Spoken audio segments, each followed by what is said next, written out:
The Sunday brunch table at the Harrison family estate gleamed with inherited silver and fresh flowers that cost more than most people's weekly groceries. I sat in my usual spot, the chair closest to the kitchen positioned so I could help serve when needed, cutting my omelet into small, precise pieces. "Sophie, more coffee," my mother Diane commanded without looking up from her phone, where she was scrolling through photos of her upcoming Mediterranean cruise. "And this time use the French press. Yesterday's pot tasted like dishwater." "Of course, Mom," I said softly, standing to retrieve the carafe. My older brother Marcus lounged across from me, his tailored suit probably worth more than my monthly rent. At 35, he'd perfected the art of looking important while doing very little. "So, Sophie's still working at that.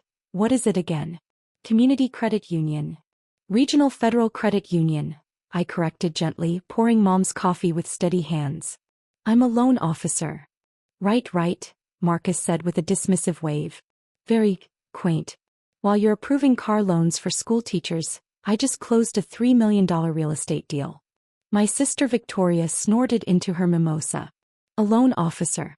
God, Sophie, you have an economics degree from Georgetown and you're working at a credit union. Do you know how embarrassing that is when my friends ask what my sister does?" "I like helping people," I said quietly, returning to my seat. "Helping people," Dad, Robert Harrison, repeated with barely concealed disdain. He'd built Harrison Properties from a single commercial building into a regional empire, and he measured success exclusively in net worth. "At 32, you should be building wealth, not helping people qualify for mortgages they can barely afford." I nodded, taking a small bite of omelet. I'd learned years ago that arguing only made these brunches longer. "Speaking of wealth," Mom said brightly, setting down her phone, "your father and I made an executive decision about your finances, Sophie. We've been monitoring that savings account you've been squirreling money into, the one you opened when you were 25, and frankly it was just sitting there doing nothing."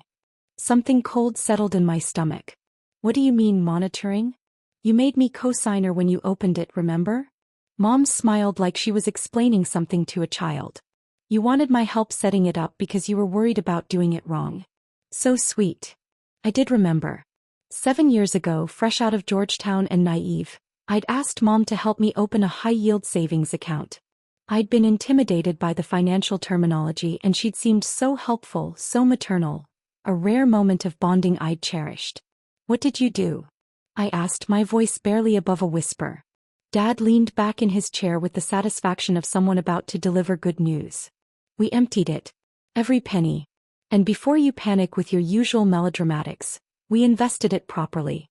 Marcus has a development opportunity in the Riverside district, luxury condos, very promising, and we used your savings as part of the family's investment stake." The room tilted slightly. "You took my money?" "We invested your money," Marcus corrected. "There's a difference, sophomore. That account had, about $180,000 in it? Just sitting there earning 2% interest? That's financial ignorance. In my development, you'll see 15 to 20% returns annually. If it succeeds," I said quietly. "When it succeeds," Marcus said firmly. "I don't do failures." Victoria refilled her mimosa. "Honestly, Sophie, you should be thanking them. You've never known how to handle money. Remember when you were 24 and you almost bought that investment property in the warehouse district? Thank God Dad talked you out of that disaster." I remembered. The warehouse district property would have cost me $85,000. It was now worth $340,000. Dad had convinced me it was too risky, that I didn't understand real estate. I'd trusted his expertise. "How much was in the account?" I asked, keeping my voice level. "About $184,000, Mom said casually. "You've been very diligent about your savings, darling. We're actually impressed you managed to accumulate that much on your little salary." My little salary. The loan officer position that paid $52,000 a year. Modest by their standards, comfortable by mine. I'd saved carefully for 7 years, living in a small apartment, driving a used Honda, packing lunches instead of eating out. "I need that money," I said softly. "You need it invested properly," Dad corrected. "Which it now is. Marcus's project breaks ground next month. In 2 years you'll have $220,000, maybe more." "You're welcome. But I didn't agree to invest in Marcus's project," I said, trying to keep the tremor out of my voice. You didn't have to, Mom said brightly. I'm co-signer. I have full legal access to the account. We were actually doing you a favor, saving you from your own financial timidity. Marcus stood checking his watch. Look, Soph, I know change is scary for you. You've always been the cautious one, the one who plays it safe. But sometimes family has to push you toward better opportunities. In a few years you'll thank us. I needed that money for something specific. I tried again, my voice barely audible. For what? Victoria laughed. Another used car? A slightly less depressing apartment? Sophie, you live like a college student. You've never understood wealth building. That's why Dad and Mom are helping you. Dad stood, signaling the end of the discussion. The papers are already signed. Marcus's LLC now holds your investment along with the rest of the family's contributions. You're officially a stakeholder in Harrison Riverside Development. Congratulations. You made me a stakeholder without asking me? We made you a stakeholder despite yourself, Dad said, his tone final. Now if you'll excuse me, I have a tea time. Sophie, clear the table when you're done. Your mother and I are meeting the travel agent about the cruise this afternoon. They left me sitting there, surrounded by empty plates and the wreckage of my carefully constructed financial independence. I cleared the table mechanically, my hands steady despite the panic building in my chest. In the kitchen, loading the dishwasher with china that cost more per plate than I spent on groceries in a week, I let myself process what had just happened. $184,000. 7 years of saving. Gone. Transferred without my consent into Marcus's development project. A project I knew nothing about, had never evaluated, had never agreed to invest in. I pulled out my phone with shaking hands and checked my banking app. The savings account showed a balance of $47.23. The interest that had accrued after they'd cleaned it out yesterday, too recent to steal. I sat on the kitchen floor back against the custom cabinets, and made a phone call to the number I'd memorized but never thought I'd need to use personally. Treasury Department, Financial Crimes Division. This is Agent Rebecca Walsh. Hi, Rebecca. It's Sophie Harrison. There was a pause, then her voice shifted from professional to concerned. Sophie? Are you okay? You sound. I need to report a theft, I said quietly. From my personal account. What happened? Rebecca's tone had gone sharp, alert. My family accessed my savings account without permission and transferred the entire balance, $184,000, to invest in my brother's real estate development project. My mother was co-signer from when I opened it 7 years ago. They used that access to empty it. Another pause. Sophie, tell me this isn't the account I think it is. It is, I confirmed. Account number ending in 7734. The one the Treasury Department deposits my secondary compensation into. The Federal Executive Salary Account, Rebecca said slowly. Jesus, Sophie.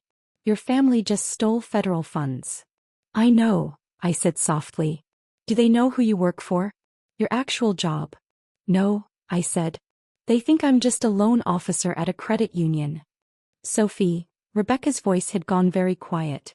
You're the Deputy Director of the Federal Reserve's Special Operations Division. You're not a loan officer. You're one of the highest-ranking financial executives in the federal government. I know what I am, I said. But my family has always seen me as the failure, the disappointment, the one who doesn't understand money. It was easier to let them think I was exactly what they believed me to be. Why? I thought about that. Because I wanted to see if they'd ever respect me for who I actually am, not what I achieve. And because I needed to know if they'd ever stop trying to control and diminish me. I took a breath. I have my answer now. What do you want to do? Rebecca asked. I want to file a formal complaint with Treasury's Financial Crimes Division, I said. They stole federal executive funds. That's a felony. Multiple felonies, actually. Are you sure? Rebecca's tone was gentle. This is your family, Sophie. Once we start this investigation, it can't be stopped. Federal jurisdiction doesn't care about family dynamics. I thought about 7 years of Sunday brunches. 7 years of casual dismissals, condescending comments, being treated like I was too stupid to understand my own finances. 7 years of watching them spend money ostentatiously while mocking my modest lifestyle. A lifestyle I maintained because my actual salary and benefits were confidential federal compensation that I couldn't openly discuss. I'm sure, I said.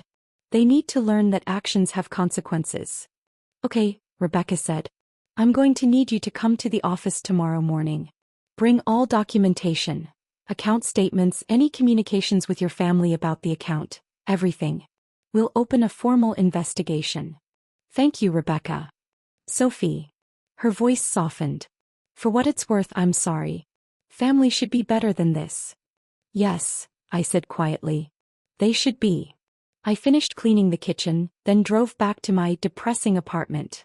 A modest 2-bedroom in a quiet neighborhood that cost $1,200 a month when I could easily afford 10 times that. But federal executives at my level were required to maintain operational security, which meant living below my actual means and maintaining a cover identity for protection. The credit union job was real. I worked there 2 days a week, maintaining my cover and genuinely helping people with loans. The other 3 days I worked at the Federal Reserve's Classified Operations Center, overseeing financial crime investigations, monitoring systemic banking risks, and coordinating with international financial regulatory agencies. My family knew nothing about any of it. Monday morning I met Rebecca Walsh at the Treasury building downtown. At 45, she'd been investigating financial crimes for 20 years and had a reputation for being thoroughly, relentlessly competent. Coffee first, she said, handing me a cup as I entered her office. Then we deal with the felony your family committed. I sat down, cradling the warm cup. Tell me honestly, how bad is this? Very bad, Rebecca said bluntly. Your mother accessed an account without the primary account holder's permission and transferred federal executive funds to a private investment vehicle. That's theft of federal property, wire fraud, and potentially money laundering if we can prove they knew the source of the funds. They didn't know, I said. They genuinely think it was just my savings from a credit union salary. Their ignorance might reduce their culpability slightly, but it doesn't eliminate it, Rebecca said. Federal law is clear. Unauthorized access to federal executive accounts is a serious crime, regardless of intent or relationship. She pulled up a file on her computer. I pulled your records this morning. Your primary salary as deputy director is $185,000 annually. You also receive classified compensation for your oversight role in international banking security operations. That's the money that was going into the savings account, correct? Correct, I confirmed. The classified compensation is deposited monthly into that account. It's structured as a secondary income source to maintain my cover identity. About $2,100 per month after taxes. Which over 7 years would accumulate to. Rebecca calculated quickly. Approximately $176,000, plus interest. The $184,000 in the account matches that timeline perfectly. She turned her screen toward me. Sophie, this account is flagged in federal systems as a protected executive asset. The moment your mother made that transfer, it triggered automatic alerts in 3 different agencies: Treasury, Federal Reserve Security, and FinCEN. I didn't know it would trigger alerts, I admitted. That's because you never needed to know, Rebecca said. Executive protection protocols are automatic. When someone accesses and drains a federal executive account, the system assumes it's either a security breach or a financial crime. Either way, it gets flagged immediately. He pulled up more files. As of this morning, we have a joint task force investigation opened. Treasury Fraud Division, FBI Financial Crimes Unit, and Federal Reserve Security. Your brother's development company is already under scrutiny. That was fast, I said quietly. Federal executive protection is taken very seriously, Rebecca said. If someone can steal from a deputy director of the Federal Reserve, what does that say about our security protocols? This isn't just about your money, Sophie. It's about institutional integrity. What happens next? Next, I take your formal statement. Then we execute search warrants for your mother's banking records, your brother's development company, and any other financial instruments where your money might have gone. We'll freeze assets, interview witnesses, and build a case. She paused. Sophie, your family is going to find out who you really are. There's no way to investigate this without revealing your actual position. I know, I said. I'm ready. The statement took 2 hours. Every detail of the Sunday brunch conversation, The history of the account, my mother's role as co-signer, the unauthorized transfer. Rebecca recorded everything, her expression growing more grim as the story unfolded. One more thing, she said when we finished. Do you want to press charges personally or leave it to federal prosecution? What's the difference? Federal prosecution happens regardless. They stole federal funds, so the government has standing to prosecute. But you can also file personal charges for theft and fraud. It makes the case stronger and ensures they can't claim this was just a family misunderstanding. I'll file personal charges, I said firmly. They need to understand this wasn't a misunderstanding. It was theft. Rebecca nodded approvingly. Good. I'll prepare the paperwork. As I was leaving, my phone rang. Marcus. Sophie, we need to talk, he said, his voice tight with stress. Something weird is happening. The bank called this morning and said they're freezing the development company's accounts pending a federal investigation. Do you know anything about this? Yes, I said simply. Yes. What do you mean yes? Why would you know about a federal investigation into my company? Because I triggered it, I said calmly. When you and Mom stole $184,000 from my account, you stole federal executive funds. That's a felony, Marcus. Multiple felonies, actually. There was a long silence. What are you talking about? Federal executive funds? Sophie, you work at a credit union. I work at a credit union 2 days a week, I corrected. As cover. My actual job is Deputy Director of the Federal Reserve's Special Operations Division. That savings account you raided was where my classified compensation was deposited. You didn't steal my personal savings, Marcus. You stole federal property. That's not possible, Marcus said, but his voice had lost all confidence. You're a loan officer. You live in a shitty apartment. You drive a 2015 Honda. I maintain a cover identity for security reasons, I explained patiently. Federal executives at my level are required to live below their means and maintain operational security.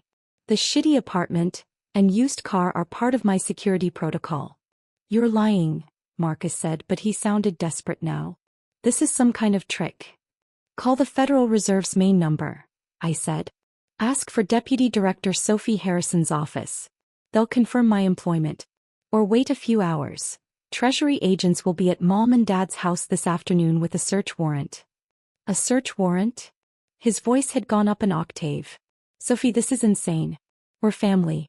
We were trying to help you invest better. You were trying to control me, I corrected. You've spent my entire adult life treating me like I'm incompetent with money, dismissing my career, mocking my lifestyle. You never once considered that maybe I knew exactly what I was doing. But I need to go, Marcus. Treasury agents are waiting for me. I suggest you call a lawyer. A good one. Federal theft charges carry serious penalties. I ended the call. Rebecca was waiting by her car. That sounded satisfying. It was, I admitted. Is it wrong that I enjoyed that? Not even a little bit, Rebecca grinned. Come on. We've got search warrants to execute. The Harrison family estate looked exactly as it always did. Immaculate, expensive, intimidating. 3 black SUVs with federal plates were parked in the circular driveway. Agents in windbreakers with Treasury printed on the back were gathering near the front door. Mom answered the door in her tennis whites, her expression shifting from confusion to irritation. Sophie? What's going on? Who are all these people? Mrs. Harrison, Rebecca stepped forward, holding up her credentials. I'm Special Agent Rebecca Walsh, Treasury Department Financial Crimes Division. We have a warrant to search your home and seize any documents related to account number ending in 7734 and Harrison Riverside Development, LLC. Mom's face went pale. I don't understand. Sophie, what is this? This is the consequence of stealing federal funds, Mom, I said quietly. Dad appeared behind her, his golf clothes suggesting he'd just returned from the course. What the hell is going on here? Another agent stepped forward. Mr. Robert Harrison? I'm Special Agent Chin, FBI. We have some questions about unauthorized access to federal banking accounts and potential wire fraud. Wire fraud? Dad's face turned red. This is ridiculous. Sophie, what did you do? I reported a crime, I said. You and Mom stole $184,000 from my account without permission. That account held federal executive compensation. You committed multiple federal felonies. Federal executive compensation? Mom's voice was weak. Sophie, you work at a credit union. No, Mom. I work at the Federal Reserve. I'm the Deputy Director of Special Operations. The credit union job is cover. The account you raided was where my classified compensation was deposited. You stole federal property. Dad's lawyer arrived 20 minutes later. Expensive suit, expensive briefcase, expensive panic. He took one look at the search warrant and the assembled federal agents and his expression went grim. Don't say anything, he told Mom and Dad. Not a word until I've reviewed everything. But the damage was done. Agents were already carting out boxes of financial records, computers, files. Marcus arrived in the middle of it, his face ashen. This can't be happening, he kept saying. This can't be happening. Victoria showed up an hour later, summoned by frantic phone calls from Mom. She took one look at the federal agents processing the house and turned to me. You did this, she said, her voice shaking. You called the feds on your own family. I reported a crime, I said calmly. Mom and Dad committed theft and wire fraud. Marcus is being investigated for receiving stolen federal funds. Those are facts, not family drama. Over money? Victoria's voice rose. You're destroying the family over money? Over respect, I corrected. Over being dismissed and controlled and treated like I'm too stupid to manage my own life. Over 32 years of being the disappointment because I didn't measure success in real estate deals and designer clothes. You're insane, Victoria said. You've lost your mind. No, I said quietly. I finally found my voice. Agent Walsh approached with a tablet. Sophie, we need you to verify some information. Is this the transfer record showing $184,000 moving from your account to Harrison Riverside Development LLC on Sunday afternoon? I reviewed the document. Yes, that's correct. And you did not authorize this transfer? I did not. And you were not informed of the transfer until after it occurred? Correct. I was informed at Sunday brunch, approximately 16 hours after the transfer was executed. Walsh nodded. That's clear-cut unauthorized access and wire fraud. Thank you. Dad's lawyer was having an intense conversation with him and Mom on the front steps. I could see Dad's face getting redder, his gestures more agitated. The lawyer kept shaking his head. Finally, the lawyer approached Agent Walsh. My clients would like to return the funds immediately. This was a misunderstanding. This was a federal crime, Walsh interrupted. The funds will be returned as part of the investigation, but that doesn't eliminate criminal liability. Your clients accessed a protected federal account without authorization and transferred federal property. The FBI is also investigating potential violations of the Computer Fraud and Abuse Act, since the transfer was executed electronically without proper authorization. Computer fraud? The lawyer looked sick. Look, these are respected members of the community. Robert Harrison built Harrison Properties from nothing. They didn't know they were accessing federal funds. Their knowledge of the source is irrelevant to the unauthorized access charge, Walsh said firmly. They accessed an account they didn't have permission to access and stole money that didn't belong to them. That's theft regardless of whose money it was. Marcus's lawyer had arrived. Younger, hungrier, less experienced. My client was merely the recipient of an investment from family members. He had no knowledge of any impropriety. Your client accepted and deposited $184,000 of stolen federal funds, Agent Chin said. That makes him complicit in money laundering at minimum. We're also investigating whether he knew or should have known the funds were obtained illegally. He didn't know. Marcus protested. How could I know? Sophie works at a credit union. Sophie maintains a cover identity for security reasons, Chin corrected. But you didn't verify the source of the funds before accepting them. That's a due diligence failure that could constitute reckless disregard for the law. Victoria was crying now, big dramatic sobs. You're destroying us. Over what? Hurt feelings. Because we don't take you seriously.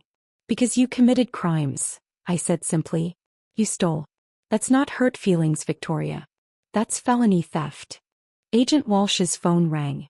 She stepped away, had a brief conversation, then returned with a satisfied expression. That was the U.S. Attorney's office. They're filing formal charges. Diane Harrison and Robert Harrison will be charged with unauthorized access to federal accounts, wire fraud and theft of federal property. Marcus Harrison will be charged with receipt of stolen property and potential money laundering. Arraignments are scheduled for Thursday morning. Mom collapsed into a deck chair. I don't understand. We were helping her invest. How is that a crime? You took money without permission, Walsh explained with surprising patience. The fact that you intended to invest it doesn't matter. You accessed an account you didn't have authorization to access and took money that wasn't yours to take. That's theft, Mrs. Harrison. The federal designation just makes it worse. Dad found his voice. Sophie, please. We can fix this. We'll return every penny plus interest. You can drop the charges. I can't drop the federal charges, I said. Those belong to the government. You didn't just steal from me, you stole federal executive funds. The Treasury Department has to prosecute that to protect institutional integrity. But the personal charges, Dad pressed. Your personal complaint. You could withdraw that. I could, I agreed. But I won't. Sophie, please, Mom begged. We're your family. Family doesn't steal from each other, I said quietly. Family doesn't dismiss and demean and control each other. Family respects boundaries and choices and autonomy. You've done none of those things for 32 years. We were trying to help you, Mom insisted. You were trying to control me, I corrected. There's a difference. The search concluded around 6 p.m. Agents had removed dozens of boxes of records, multiple computers, and had frozen several accounts pending investigation. Marcus's development project was dead. No bank would touch it with an active federal investigation. Agent Walsh approached me as I was leaving. Your family is facing serious charges, Sophie. Wire fraud alone carries up to 20 years. Combined with the other charges, they're looking at significant prison time if convicted. Will they be convicted? I asked. Almost certainly, Walsh said. The evidence is clear. They accessed your account, took your money, transferred it without permission. That's textbook theft. The federal designation makes it aggravated theft. And they did it electronically across state lines, which triggers the wire fraud statute. It's an easy prosecution. What about a plea deal? Possible, Walsh acknowledged. First-time offenders, no violence, willingness to make restitution. The U.S. attorney might offer reduced charges in exchange for guilty pleas and full repayment. But they'll still have federal felony convictions on their records. Good, I said quietly. No second thoughts? Walsh asked. This is going to change your relationship with them permanently. Our relationship was already broken, I said. They just didn't realize it because I was too polite to tell them. Walsh smiled. For what it's worth, I think you're doing the right thing. Financial abuse is still abuse even when it comes from family. Especially when it comes from family. Thursday morning I attended the arraignment. Mom, Dad, and Marcus stood before a federal magistrate, their expensive lawyers beside them, their faces showing a mixture of fear and disbelief. The charges were read: unauthorized access to protected federal accounts, wire fraud, theft of federal property, receipt of stolen property. The magistrate set bail. $250,000 for Dad, $150,000 for Mom, $200,000 for Marcus. Dad paid everyone's bail with a check that cleared the development fund accounts before they were frozen. Even facing federal charges, he couldn't resist throwing money at the problem. Afterward, in the courthouse hallway, Dad approached me. He looked older, diminished, the confidence stripped away. How long have you been working for the Federal Reserve? He asked quietly. 7 years, I said. Since I graduated from Georgetown. I was recruited directly into the Special Operations Division after completing my master's thesis on systemic banking risks. A master's thesis? Mom looked stricken. You have a master's degree? In financial regulatory policy, I confirmed. From Georgetown's graduate program. I completed it while you thought I was just working at the credit union. You never asked about my education, so I never told you. Why? Dad's voice broke. Why did you hide all of this? Because I wanted you to respect me for who I am, not what I achieve, I said. I wanted you to see me as competent and capable without needing impressive titles to prove it. But you never did. You saw me as the failure, the disappointment, the one who needed rescuing from my own financial incompetence. We were wrong, Mom whispered. Sophie, we were so wrong. Yes, I agreed. You were. Marcus stepped forward, his usual swagger completely gone. The U.S. attorney offered a plea deal. Guilty plea to reduced charges, full restitution, probation instead of prison time. Our lawyers are recommending we take it. That's probably wise, I said. Do you want us to take it? He asked. Or do you want us to go to trial? To suffer more? I want you to take responsibility, I said. Whether that's through a plea or a trial is up to you. But you need to acknowledge that what you did was wrong. Not a misunderstanding, not a well-intentioned mistake. Fraud. Crimes. Dad's lawyer approached. Ms. Harrison, if your family accepts the plea agreement and makes full restitution, would you consider asking the U.S. attorney to be lenient in sentencing recommendations? That depends, I said. On what? On whether they actually understand what they did wrong, I said. If they think this is just about money, then no. But if they understand they violated my autonomy, my trust, my boundaries, if they understand they treated me like property to manage instead of a person to respect, then maybe. I looked at my family, 3 people who'd spent decades making me feel small, inadequate, less than. I'm not interested in revenge, I said quietly. I'm interested in change. Real change. If you can demonstrate that you understand why what you did was wrong beyond just, it was illegal, then I'll advocate for leniency. But I need to see genuine understanding, not just fear of consequences. Mom was crying quietly now. I'm so sorry, Sophie. Thought I was helping. I thought you didn't know how to manage money and I wanted to protect you. From what? I asked. From my own competence. From making my own choices? Mom, I'm a deputy director of the Federal Reserve. I oversee billion-dollar financial crime investigations. I coordinate international banking regulations. I've testified before Congress about systemic financial risks. And you thought I needed you to rescue me from my own timid financial decisions. The full weight of it seemed to finally hit her. Oh my God. I've been living below my means intentionally, I continued. The modest apartment, the used car, the careful spending, those weren't signs of financial incompetence. They were security protocols required by my position. I couldn't live ostentatiously because that would compromise my cover identity and potentially endanger me. Endanger you? Dad looked stricken. Your job is dangerous? I work in financial crimes, I said. I investigate organized crime, money laundering, terrorist financing. Yes, it can be dangerous. That's why I maintain a low profile. That's why my salary is structured as classified compensation. That's why I've never talked about it. And we never asked, Victoria said quietly. She'd been silent throughout the arraignment, but now she spoke. We never asked about your life because we'd already decided what your life was. We wrote the story and cast you as the failure, and we never bothered to check if the story was true. No, I agreed. You didn't. The lawyer cleared his throat. Ms. Harrison, if your family accepts the plea deal, makes full restitution and participates in family counseling to address the underlying issues, would that demonstrate the kind of understanding you're looking for? Family counseling? Marcus looked skeptical. You need it, I said bluntly. All of you. You need to understand that respect isn't conditional on achievement, that love doesn't come with conditions, and that controlling other people's choices, even with good intentions, is wrong. We'll do it, Mom said quickly. Whatever it takes. Sophie, will do whatever it takes. I looked at Agent Walsh, who'd been observing from a respectful distance. She nodded slightly, confirmation that the offer was genuine. Hey, I said. Accept the plea.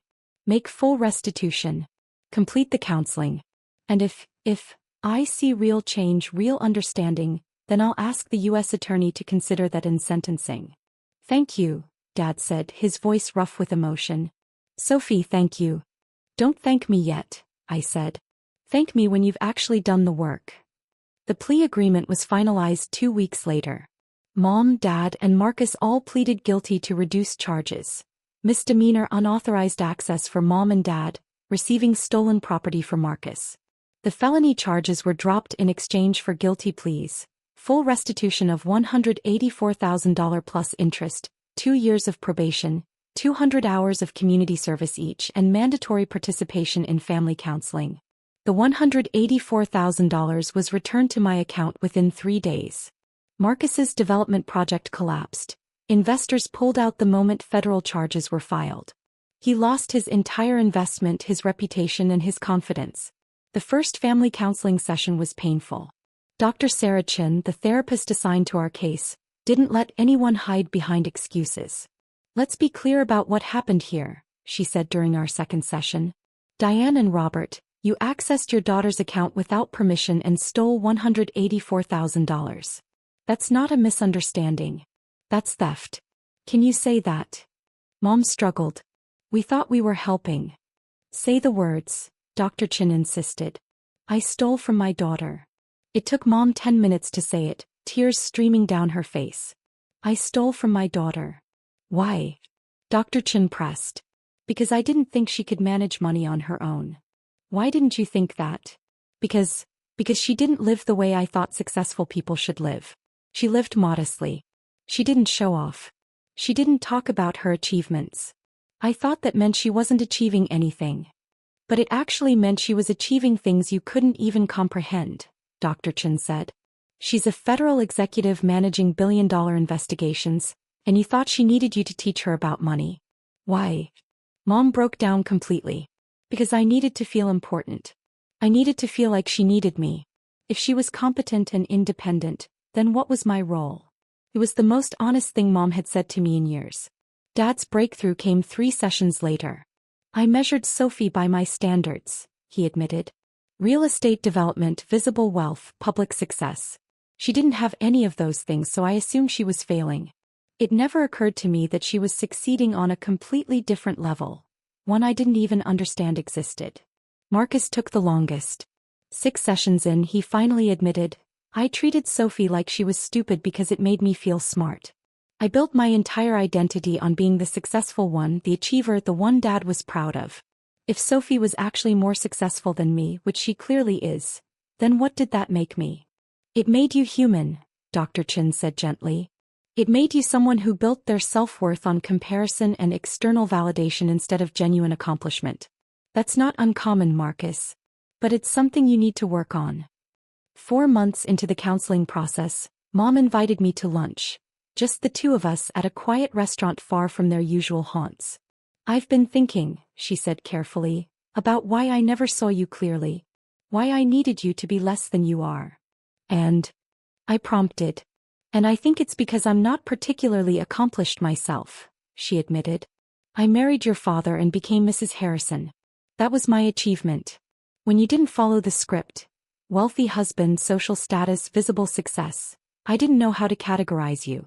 So I decided you were failing instead of recognizing that you were succeeding in ways I never had." "That must have been hard to realize," I said quietly. "It was devastating," she admitted. "But necessary. Sophie, I'm proud of you. Not just for your job or your success, but for your integrity.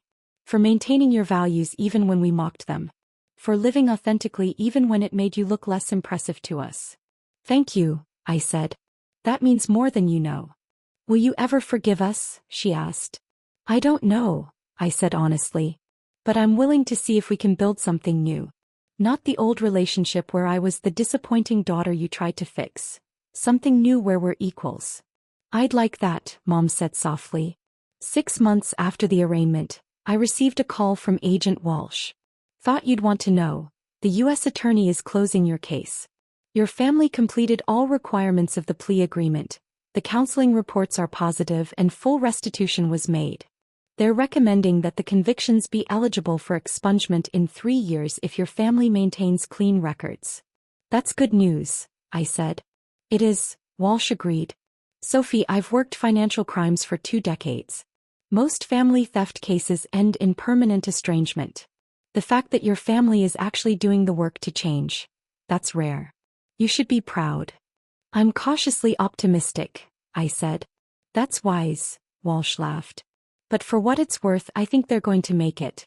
They're actually learning." That Sunday I went to family brunch for the first time in 6 months. The atmosphere was different. Quieter, more careful, but also more genuine. "Sophie," Dad said as I sat down, Before we eat, I want to say something. Everyone turned to look at him. I'm proud of you, he said. Not for your title or your salary or your success. Although those things are impressive. I'm proud of you for having the courage to hold us accountable. For demanding respect instead of accepting dismissal. For being stronger than we ever gave you credit for. Thank you, Dad, I said softly. Tell us about your work, Victoria said. If you can. We realized we've never actually asked what you do. I smiled. I can tell you some of it. I spent the next hour talking about financial crime investigations, systemic banking risks, international regulatory coordination. They listened, actually listened, asking intelligent questions, showing genuine interest. That sounds terrifying, Marcus said. And incredibly important. It is, I agreed. It's also deeply satisfying. I'm protecting people's financial security on a massive scale. That matters to me. More than impressing us ever did, Mom said quietly. Yes, I agreed. Much more. As I drove home that evening, I reflected on the past 6 months. The investigation, the arraignment, the plea deal, the counseling, the slow rebuilding of broken relationships. My phone buzzed with a text from Agent Walsh. Heard brunch went well. Proud of you, Sophie. You handled this exactly right. I smiled, typing back. Thank you for everything. I couldn't have done it without your support. Another text, this one from Dad. Thank you for giving us a chance to be better. We don't deserve it, but we're grateful for it. I pulled into my parking space at my depressing apartment. The one that was actually part of my security protocol. The one that represented my commitment to living authentically rather than ostentatiously. Inside, I changed out of my brunch clothes into comfortable jeans and a sweatshirt. I made tea, regular grocery store tea, not the expensive imported stuff my family drank, and settled onto my second-hand couch with a book about international banking regulations. My phone buzzed one more time. A text from Mom. I love you. Not for what you've achieved, just for who you are. I read it twice, then set the phone down. It had taken a federal investigation, criminal charges, and 6 months of intensive counseling. But maybe, my family was finally starting to see me. Not as the failure they needed to fix. Not as the disappointment who didn't understand money. But as Sophie Harrison, Deputy Director of the Federal Reserve, competent financial executive, and person worthy of respect. It was about time.